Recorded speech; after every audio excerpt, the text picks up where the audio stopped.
Hi friends, இப்போது நம்ம 11th history lesson 7ஓட புக் பேக் வந்து பார்க்கலாம். Which is the least reliable of the source for the study of Gupta period? Myth and legend.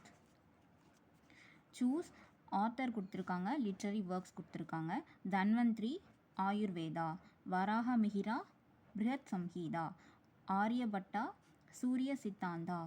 அமரசிம்ஹா, அமரகோஷா.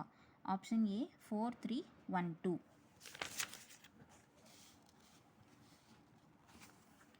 Dash was given the title Kaviraja. Samudragupta. Dash, a Chinese traveler, presented an idyllic picture of Indian society in the 5th century CE. Fahian. Which one of the following is the wrong option for the Rocket Cave temple of Gupta period? Elephanta Cave, Maharashtra. Option C தான் வரும் 3. The first regular Buddhist work on logic was written by Vasubandhu. Next lesson வந்து next வீடியோவில் பார்க்கலாம். Thank you.